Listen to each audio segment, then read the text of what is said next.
Day 2 of living out of my car. It's about 7 o'clock in the morning. As you can see, the condensation.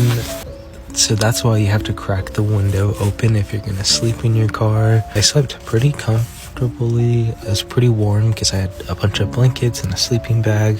But yeah, I'm ready to hit the road. I go get some food.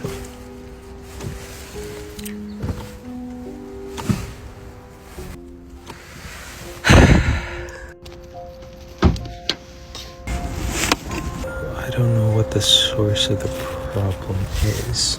I might need more windshield fluid.